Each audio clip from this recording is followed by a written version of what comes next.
Q news అందించే అవకాశాన్ని సద్వినియోగం చేసుకోండి.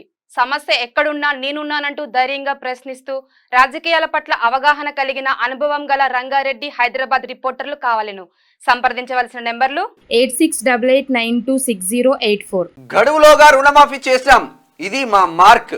సాధ్యం కాదన్నల్లా నోర్లు ముయించినాం సీఎం రేవంత్ రెడ్డి. అర్హత ఉండి రుణమాఫీ కాని రైతులు ఆందోళన చెందద్దు. అలాంటోళ్ల కోసమే 5,000 కోట్లు రిజర్వ్ చేశాం. ఎవరైనా ఉంటే కలెక్టర్ ఆఫీసుల్లో ఫిర్యాదు చేయొచ్చు. రుణమాఫీ చేసినంత మాత్రాన ఇతర పథకాల్లో ఎలాంటి కోతలు ఉండవు. అక్రమ నిర్మాణాల కూల్చివేతల కోసం హైడ్రాకు ఫ్రీ హ్యాండ్ ఇచ్చాం. ఇచ్చిన మాట ప్రకారం ఎస్సీ వర్గీకరణకు కట్టుబడి ఉన్నాం. బీజేపీలో బీఆర్ఎస్ విలీనం తథ్యం. కేసీఆర్ కు గవర్నర్, కేటీఆర్ కు కేంద్ర మంత్రి పదవులు వస్తాయి. కవితకు బెయిల్ కూడా వస్తుందని కామెంట్. ఢిల్లీలో మీడియాతో సీఎం చిట్ చాట్. మరి ఏం జరుగుతుందో ఏం పోవడం నిజంగానే అక్కడ కవిత నిప్పులేందే పొగరాదంటారు. కవితక్కని బయటకు తీసుకురావాలంటే మరి ఇట్లా అవసరం అంట.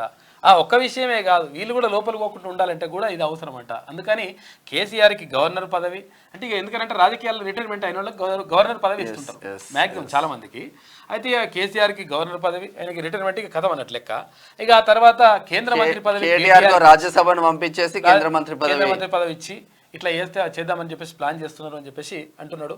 ఇక హరీష్ రావు ఏమో ఇక ప్రతిపక్ష నేతగా ఉంటాడంట. మరి ఏం కథనో తెలియదు కానీ అట్లా చేసిండు. ఆగస్టు 15 డెడ్ లైన్ పెట్టుకొని ఆ గడువులోగా రుణమాఫీ చేసి పాలనలో తమ మార్కు ఎలా ఉంటుందో చూపించామని సీఎం రేవంత్ రెడ్డి అన్నారు. రుణమాఫీ ఎట్లా చేస్తారు, అసలు సాధ్యం కానే కాదు అన్నోళ్ళ నోళ్లు మూయించాం. ఇది ఇచ్చిన మాట ప్రకారం రుణమాఫీ చేసి చూపించాం. ఇప్పుడు విమర్శలు చేస్తున్న బీఆర్ఎస్ నేతలు 5 ఏళ్లలో 4 వాయిదాల్లో కూడా రుణమాఫీ పూర్తి చేయలేదు అని విమర్శించారు. శుక్రవారం ఢిల్లీలో సీఎం రేవంత్ రెడ్డి మీడియాతో చిట్ చాట్ చేశారు. రాష్ట్ర వ్యాప్తంగా అర్హులందరికీ రుణమాఫీ చేశామని ఆయన వెల్లడించారు. ఏదైనా కారణాలతో ఇక్కడ చూడండి ఒకసారి, ఏదైనా కారణంతో రుణమాఫీ కాని రైతులు ఎవరైనా ఉంటే ఆందోళన చెందొద్దని, అలాంటి వాళ్ళ కోసం కలెక్టరేట్ కార్యాలయాల్లో గ్రీవెన్స్ కౌంటర్లు కూడా ఏర్పాటు చేశామని తెలిపారు.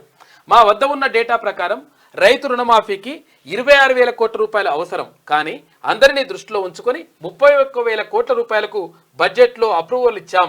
ఏదైనా కారణాలతో రుణమాఫీ కానీ రైతుల కోసమే అదనంగా 5,000 కోట్ల రూపాయలు రిజర్వ్ కూడా చేసినట్టు పక్కకు రెడీ పెట్టిండట. పైసలు టెన్షన్ 5,000 కోట్ల రూపాయలు రెడీ పెట్టిండ్రట.